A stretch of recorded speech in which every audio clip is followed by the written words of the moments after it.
weekend as we roll into September and marching towards the end of the third quarter of 2020, which is pretty unbelievable to me.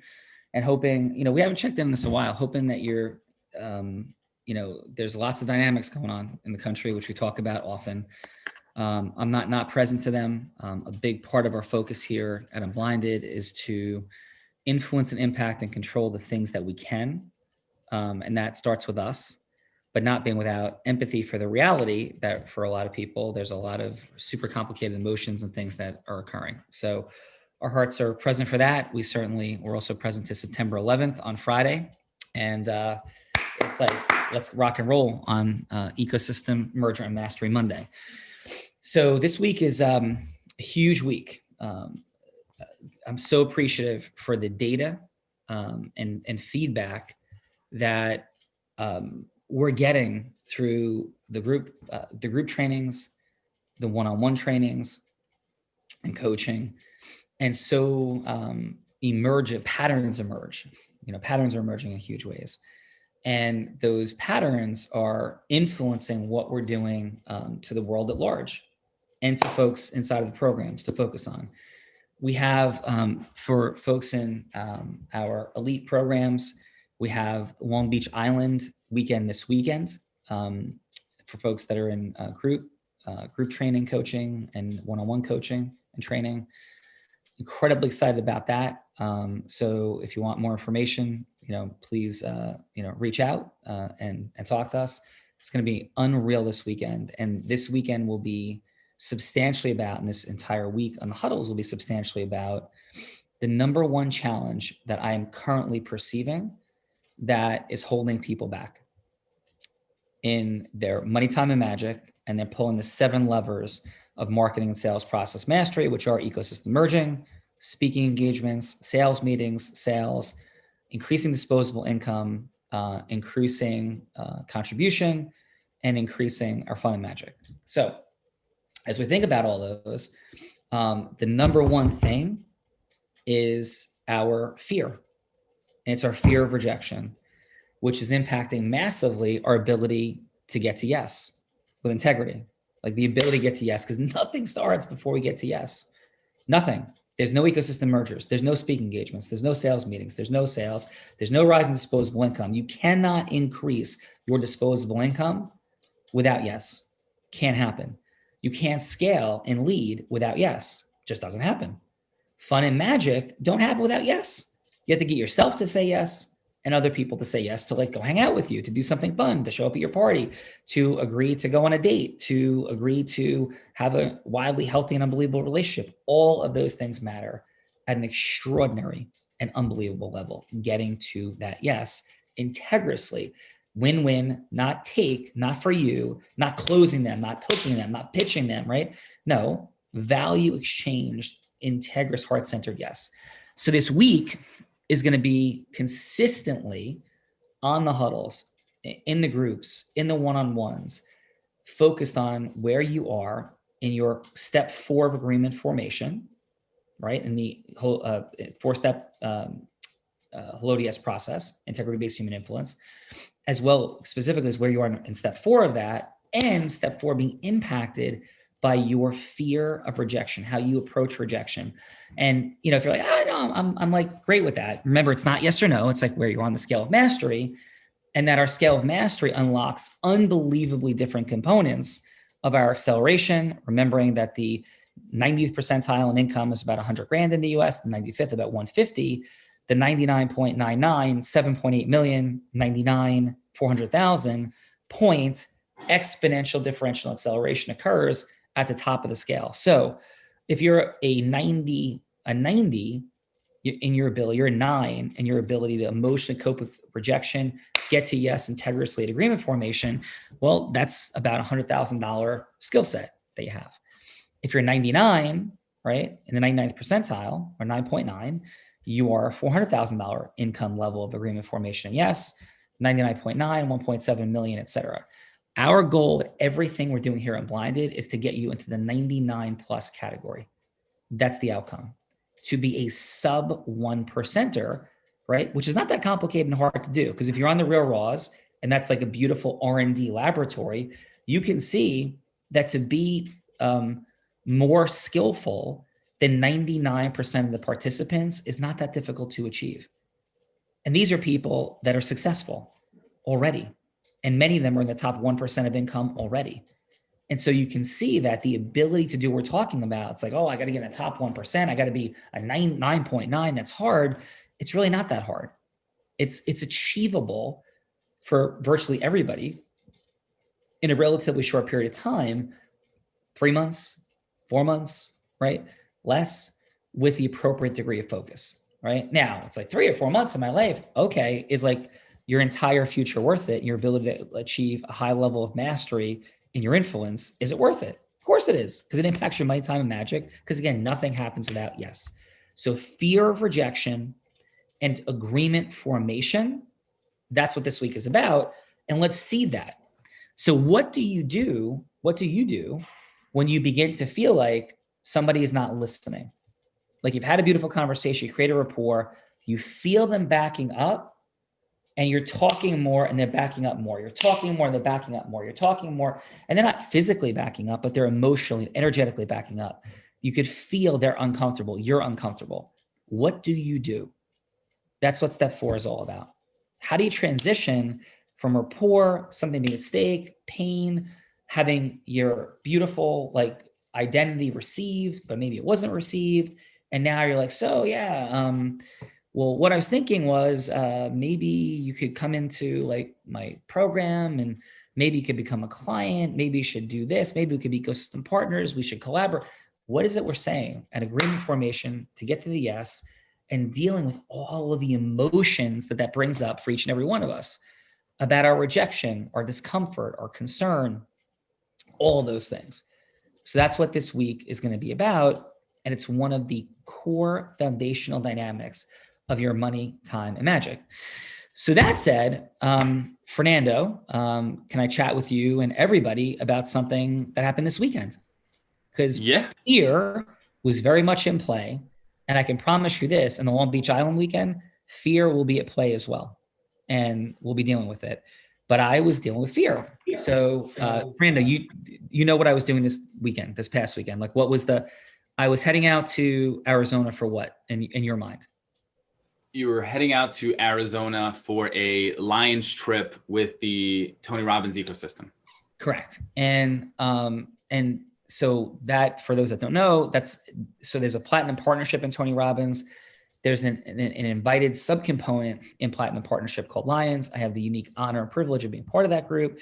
And so in the middle of building everything we're building here at Unblinded and serving, and loving and all those things, like there's a Lions weekend. And I have responsibilities and privilege and honor to be part of it, to be that like part of that group and going.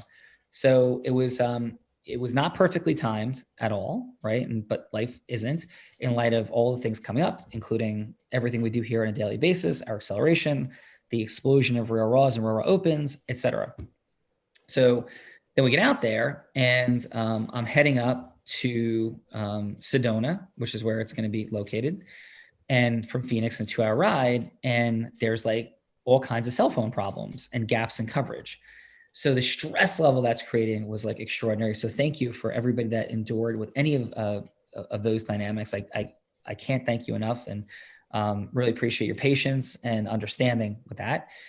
So get up there, and for me, I have led what by most accounts and most people that know me would be, well, I'll ask you, Fernando, how do you perceive me as far as my where adventure fits into my life?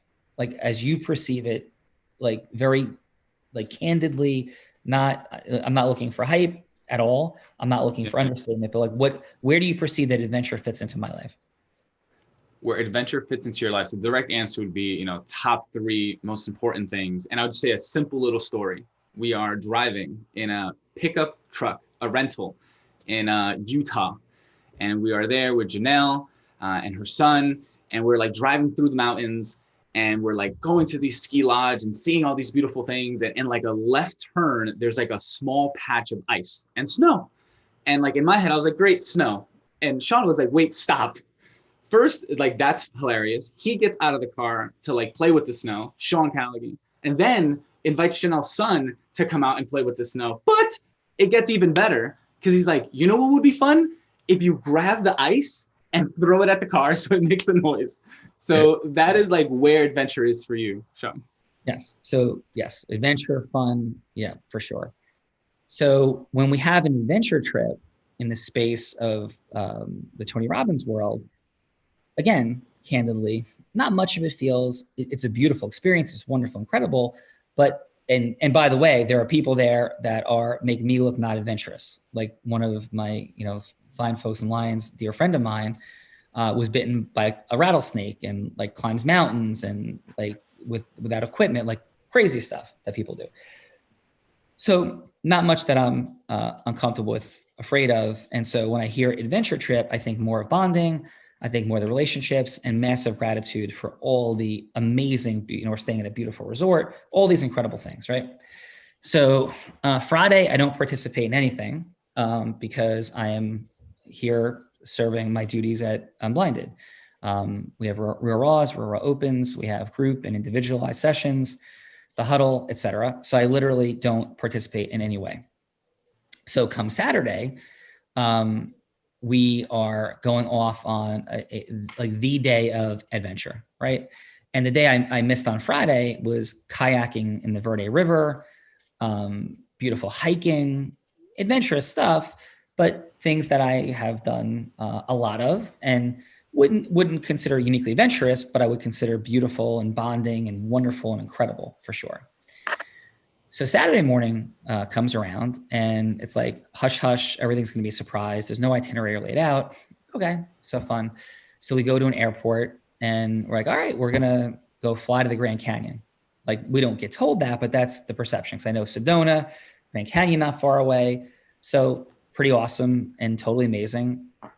And I've actually done that before, like flown a plane over, not personally flown it, but had a small private situation, flying it over the Grand Canyon and coming back.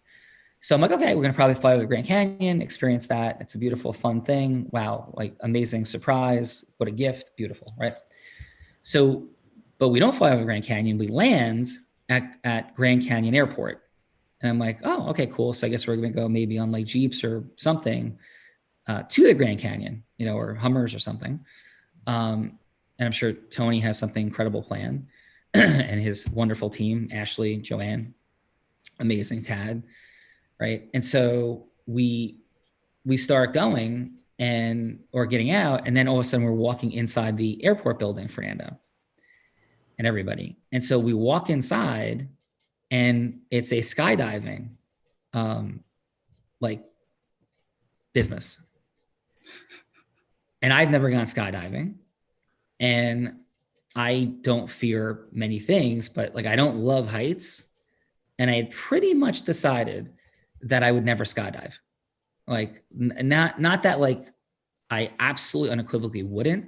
And by the way, as I'm telling this story, I'm feeling nauseous slightly. That is a true statement. I'm literally right now beginning to feel slightly nauseous. Okay. As I'm like re-experiencing some things. So yeah, we're going skydiving. And that's the surprise. So once again, Tony Robbins has outdid himself. And every time you think that there can't be something more, there is. And I would say for all of us that every time we think that we've overcome our fear, like it's present. Like think not, okay, pick up a phone right now and call 10 people you don't know and ask them to buy your services on the phone call. And if you're ready to do it right now, amazing. And you are truly empowered at a 9.9 plus level in your fear of rejection, congratulations. And if there's any degree of fear, nothing wrong with you. Everybody is, 99% of people would be afraid, but now we got to like deal with it. Because on the other side, and this is not about cold calling, it's about our fear of rejection and fear overall. And I knew this week was going to be about this. And I was like sitting there like, I can't believe the gift that this is, because I'm going to be talking to people about fear for the next week. And I'm literally sitting in the middle of my own fear. And truly, I'm thinking like my mind starts racing. Our minds race. Our minds make up stories. And I'm going to like dig into and answer for any question you have, or throw questions in the chat if you want, like uncomfortably and totally congruently. So I start to think, might I have a heart attack? I haven't had, anything checked in the last 2 years. Like, what if there's something and the adrenaline is like crazy? Like, what if I have a heart attack and die? Like, that was my first thought. Like, what if I go up and have a heart attack and die? Right? Like, I run, I exercise, all those things, but I'm not scared typically. So what if that does something to me? So now my mind is racing. Like, then they start showing the videos and they start talking about all the inherent horrific risks in like skydiving, and they have to be transparent. And then we find out that somebody there at this very facility died the year before. Died. Like, open chute too late, died upon landing and crashing on the ground. Like, a person doing this very same thing at this very same place 1 year ago died. Like, and that starts to like ripple through everybody, right? And it's super safe place, incredibly safe place, but skydiving is inherently dangerous and people do die. So it wasn't like this is a great place. It was unbelievable. It's wonderful, but like that happens. So it's like, well, I'd love to be able to like back out of this, but I don't feel like I can, because my identity is such that I'm adventurous. This is my identity in the world. I do fun, crazy things. That's how these people see me. I'm going to be on the huddle on Monday, and I can't not go. So let's go with point and lesson number 1 for this week, is that when you create proximity for yourself around people who are like-minded, like the folks in Unblinded, like the folks in Platinum Partnership, the Lions, and you in Unblinded are committed to a course, a process, a journey, an outcome. And now we're talking fear of rejection. We're talking measuring, ecosystem merging, speaking engagements, your sales meetings, your sales, and what it takes. It's a very different dynamic because you're in it, and you're going to behave consistently with what the people are going to do, or at least it's going to create a massive amount more leverage as you create your identity here at Unblinded, who you are, what you're committed to, what your dreams are, and you're publicly out there. So I was publicly out there and committed as a leader there, as a person of adventure there. Like, what am I going to do? Not go skydiving? Right? Now, it's different than saying if it was going to be an integrity breach. That's a different story. But this wasn't an integrity breach. This was just me and my fear. Because all kinds of people go skydiving all the time and nothing bad happens. You probably have a bigger risk of being harmed driving your car than you do skydiving. I don't know if that's accurate, but I wouldn't be surprised if it is. Okay. So now we're up in the airplane, and it's only 4 of us on the plane, the pilot and 4 of us. It's me and my dear lion friend, Abraham, and each of us with our instructor. And Fernando, the door is open. So Fernando, have you gone skydiving? I have not gone skydiving. There's no door on our plane. I don't know if there's a door, but it's not closed and it's not small. So the door was probably, and tomorrow we're going to put the video up and we'll talk about in the huddle and go through it a little bit. The door is like 6 feet across, I would say. And I'm sitting a foot from it. So I'm sitting here going, we're at 13,000 feet, 14,000 feet, 15,000 feet, 16,000 feet. And the door is open and the flight's like bumpy. I'm like, I could easily just bump out the door. Like there, and a lot of the folks in the Lions were discussing it.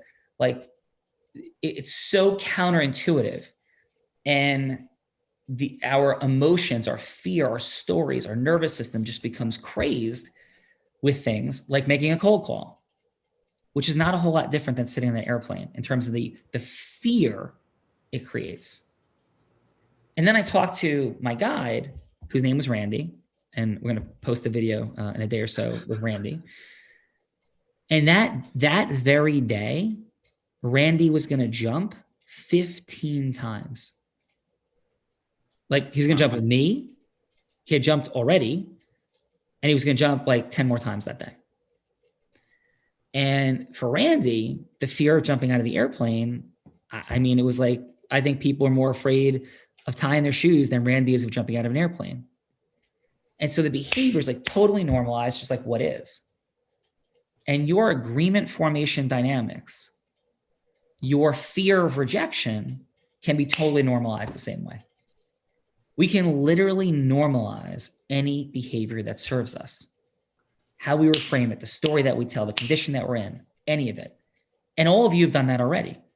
Because when you first rode a bicycle, when you first went swimming, when you're first learning to read, when you first were learning a sport or a skill or to sing or to publicly speak or anything, you faced fear, real fear in those moments. And often it was your fear of rejection, what people would think of you, what they would say about you. And so for so many of you, you've already come to the other side of so much of this fear. And for all of us, though, there's more pockets of its unlocking. For some, a lot, for some, a little. But for those that are little, you're closest to your exponential explosion. For those, a lot, it's necessary for you to really see the beginnings of very tangible acceleration. So back to the airplane. It's like all the noise is going. And I am using every tool of self-mastery that we're going to talk about this week, every tool of self-mastery. And I'm saying to myself, when you're super scared, and I was super scared, I was as afraid as I can remember being in my life. Okay. And I was sitting there going so just tool number one is I was in state, and I'm not going to say the curse word, but I was like, let's effing go. Let's effing go. Let's effing. And I kept like, every time I felt getting into my head and I felt the fear rising, and out of my peripheral, I would see like this speck that looked like the ground out of the plane. And it would begin, let's have it go. And I told Randy, I'm like, dude, I'm going to do a whole bunch of crazy stuff that seems crazy to you to keep myself going. And I was doing it. And you know what, Fernando? You know what, everybody? Adam? It was working. Because you can't be engaged in your body and screaming, yelling, and feeling fear at the same time. Right? And this was massive, life and death, highest level fear that I could think of experiencing, maybe other than somebody pointing a gun at me or somebody that I love, right? Like or let's say being in the water with a great white shark coming at you. Like, there's few things that for me would compare to this. Okay. And boom, and boom, and boom, right? So it works. I can tell you it works because I was in abject fear on the airplane. And I was doing that. I wasn't afraid. I would stop. I'd feel okay. And then a minute later, it'd start again. And this is about a 15-minute process from takeoff to jump zone. And so boom and boom and boom, right? This is what's going on. So I offer that to you. You cannot be like engaging your body. Yes, like, let's go, right? And literally fully engaged in your voice, your physiology, all of it, and be afraid. So you want to make some calls today, your fear of rejection. The most simple principle is that. Radically shift what you're doing physically with your body, which is Tony Robbins' genius. He introduced me to this concept in words. My high school athletic coaches introduced it to me in practice. We would come out to Born to Be Wild before a wrestling match, and we'd be running around the mat, moving, yelling, screaming, jumping, football, out of the locker room, in the huddle, let's go, right? Like, so all those same dynamics is how we cope in the most urgent, emergent elements of our physiology. What we don't do is like, okay, I'm going to get like peaceful. I'm going to breathe, because the radical emotion of fear and getting ourselves to act doesn't come from a place of that peaceful, meditative dynamic. It's super important for creative thinking, for decision-making, for connection with God, higher source, power, whatever it is for you. But when you're in a moment of abject panic or fear that's stopping action, thinking your way through it, breathing your way through it slowly and calmly and resting yourself is not the most effective and immediate solution, not even close. Radical shifting in your energy is, right? So that's all going on. And the moment that when I thought fear couldn't find me at any higher level, God, with his sense of humor, right, had Abraham jump out of the plane with his instructor. And so to watch a person leave a flying plane and disappear and like drop, I mean, like, it was unbelievable to watch that happen, to experience that happen. Like, there we were in an airplane flying, then Abraham was gone, just gone, right? and to watch for like a second him disappear. It took like 1 second, gone, right? And I'm like, oh my God. And the time from him exiting, I knew was going to be less than 15 seconds until I was out the plane. So now we start moving into position, and we're going to be sitting on the edge of the plane with my feet hanging out of the airplane at 16,000 feet. Now, for those of you that have skydived, and you're like, this is like no big deal. I agree. For you, just like for many people, cold calling or warm calling or asking for an agreement is not a big deal.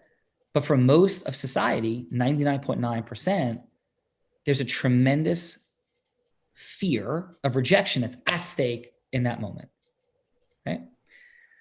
So now we're moving towards the door, and I'm feeling this sense of vertigo, fear, like presence to being 16,000 feet up. And I'm like, let's go, let's effing go, let's effing go, let's effing go, let's effing go, right? It's like back inside. And so now my feet are hanging out, and I know what I'm told to do is I'm going to curl my feet under the plane, put my head up, and we're going out the door. Like that's just going to happen. And so it's like, I could feel the feeling right now. And so I'm just like, let's effing go, right? And so all of a sudden, and I feel the dizziness right now. It's unbelievable what our nervous system can do. I literally feel nauseous. I literally created the feelings of nausea inside of me. That's how real the fear was right now. And it's still present. So we start dropping. And now we are dropping from 16,000 feet to 5,000 feet. We're going to drop 11,000 feet in 40 seconds. And Fernando, could you just do me a favor? And can you count to 10? Just real quick. Like not quick, like 10 seconds. 1, 2. Still dropping. 3, 4. Still dropping. 5, 6. Still dropping. 7, 8. Still dropping. 9, 10. Still dropping. And do that 3 more times, and we're dropping that entire time at I don't even know what speed, right? And because you don't pull the ripcord, the chute for 40 seconds. So now, what I'm saying to get like in my own mind is don't pull the effing chute. Don't pull the effing chute. Don't pull the effing chute. Don't pull the effing chute. Because I want to trick my mind and my nervous system instead of being hyper focused into, is the chute going to open? And please pull the chute. I'm screaming, don't pull the effing chute. Don't pull the effing chute. Don't pull the effing chute.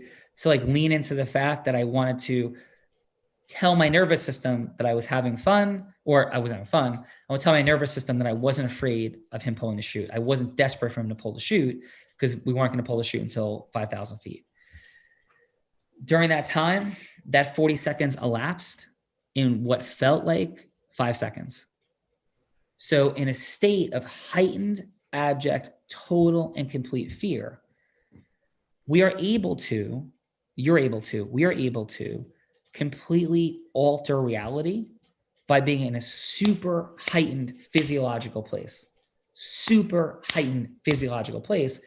Because the next thing I knew, the chute pulled. And I don't know how many times I said, don't pull the effing chute, but it might've been 20, and I haven't listened to the video yet. I haven't listened to it yet. So I don't even know if you can hear that. They put music over what they do.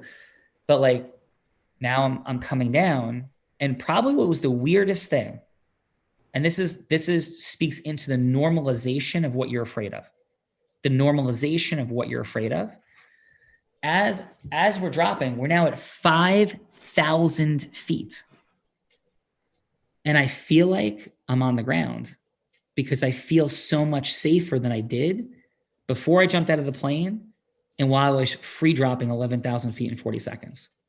Does that make sense, Fernando? Like that's something that if I were to tell you, I'm going to take you on a ride and we're going to go to Six Flags Park. We're going to go to someplace in the Jersey Shore and we're going to go up 200 feet on a parachute ride that's going to free drop. You're not connected to any cables. That'd be pretty scary. But it wasn't 200 feet. It wasn't 500 or 1,000 feet. It was 5,000 feet, essentially dropping a mile attached to nothing. That now no longer feels scary because it is so much less scary than what was just happening. And the same thing happens to you when you're on a phone call with people. It is so much less scary. Like when you're in the plane ready to jump is how you are like looking at your phone before you're going to make the call. Like, it's like, I don't want to, like, I'm afraid. What if they say no? What if my time was wasted? What if my energy was wasted? What if this is not going to work? And like hitting the send button is like jumping out of the plane. Hitting the send button is just like jumping out of a plane. And once you've done it 100 times in compressed time, and you're doing it 15, 20, 25 times a day, like these dudes jumping out of planes like Randy nonstop, you completely shift your perspective and reality around it. When Adam Gagino was managing 50 million to 100 million phone calls a year, and people were just all day long talking to human beings on the team, it became totally normalized. Fear of rejection was virtually eliminated, right? The fear of like hanging up was eliminated. The fear of no was eliminated almost completely at a 99.999% level in comparison to culture.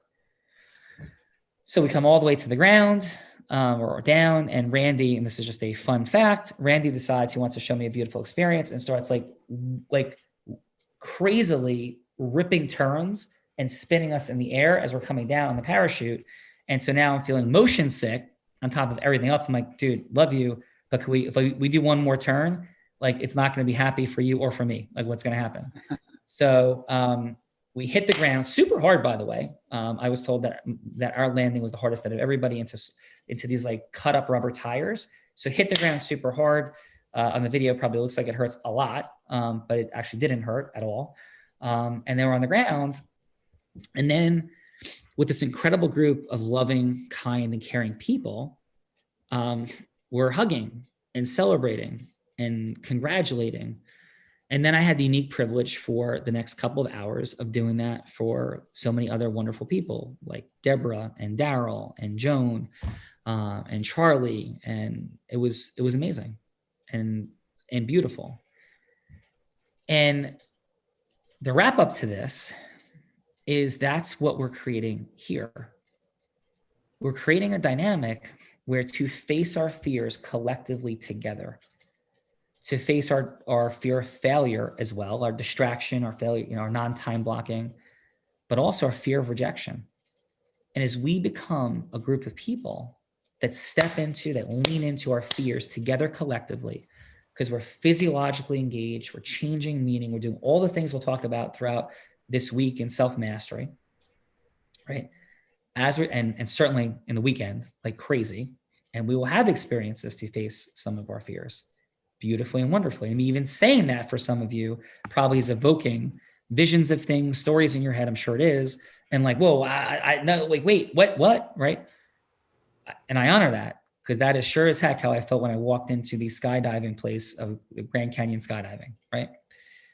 So for each and every one of you, you're here to support not only yourself. I wasn't going up in that airplane just for me at all. I was going up for you. I was going up for the other lions. I was going up for my children. I was going up for loved ones. I was going up as an example of possibility in the world of what we can do in facing our fear. And so were the rest of those fine folks. Some of them may not have been present to it, but they were doing that. And that's who you are. You're not just here for you. You're an example of possibility to others. You're part of a community, an ecosystem of Unblinded. Your work, your integrous human influence, your self-mastery, your process mastery is representing things in the world now.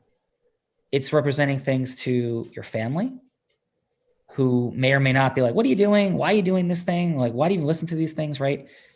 You're there to show them why. You're there for people that look at you, that are watching your behavior. You're there to inspire them, to be an example of what's possible to them.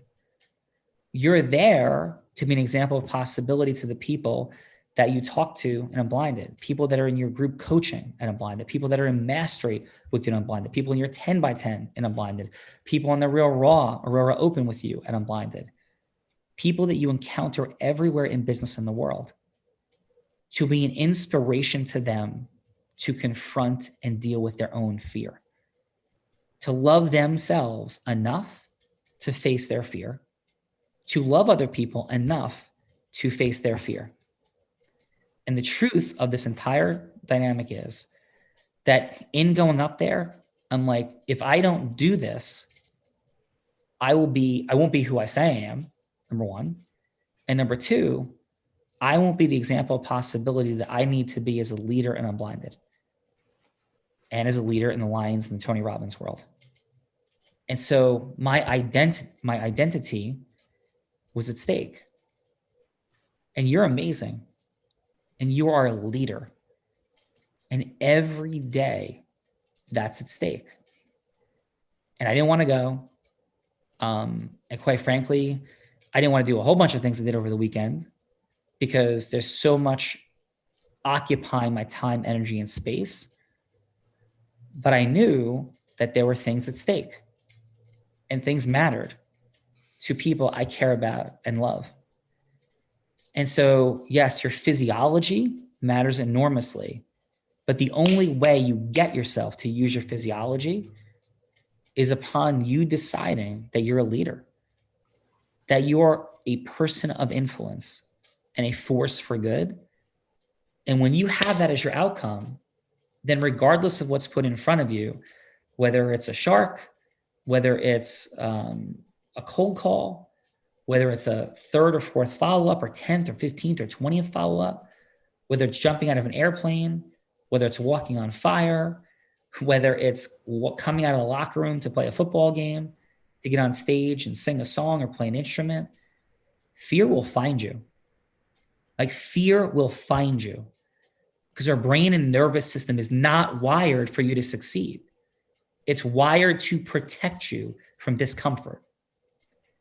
And on the other side of discomfort is everything that you desire for your life to stand for.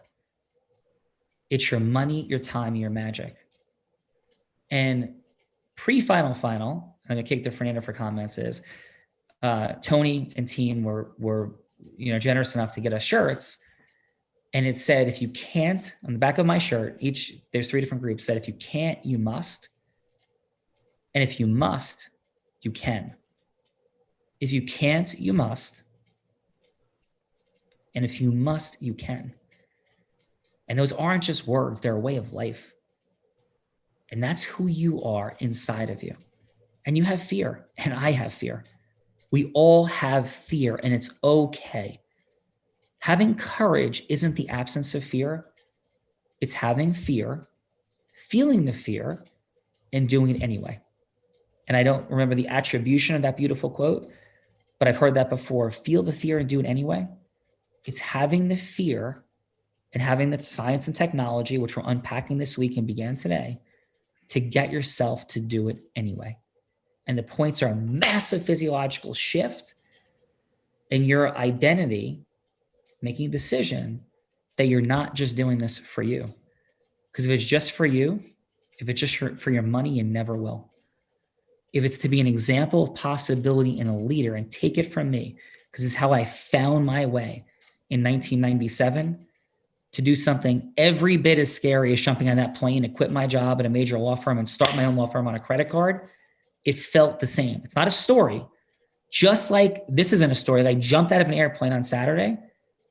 I jumped out of an airplane in 1997 when I quit my job and started my firm.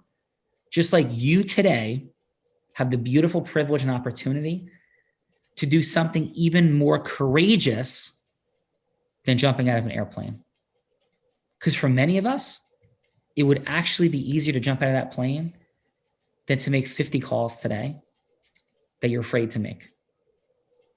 So who are you choosing to be today? When are you choosing to step into and unlock that next level of your greatest self? It's in there. You don't need transformation. It's all in there. It just needs to be freed in simple, fun, and magical, frictionless ways. Fernando, final. I wonder what it's like to have like a cup of tea with Randy after a regular day at work. So that's like what's present for me. I went to give my mom a hug. She said, "Why are your hands so cold?" So I can't wait to share the story with her. And for everyone here, the hundreds of you, thank you for going skydiving with us, because I am petrified and I have gone through the whole experience in that story. And it's a beautiful thing. So yes to a lot of what you said, Sean. This is beautiful self-mastery content and conversation. And I'm grateful to start a week going skydiving with you. So back to you, Sean. Yeah, thank you. Tomorrow, or later today or tomorrow, we're going to post the video of Randy on the Unblinded pages. So if you feel like hearing from him and what his life is a little bit about, feel free. He's an amazing dude. And we're going to have the video, I think, as Randy is filming us out of the plane and going down. And tomorrow, we're going to talk more about the micro distinctions of agreement formation and what transition snag people hit and how it all goes wrong from there. In the transition from your heroic unique identity into agreement formation, and where default no emerges, fear rises, everything goes off askew. Have a beautiful Mastering Monday. Love you guys, and hope to see all of you this weekend in Long Beach Island that are part of the program. If you're not,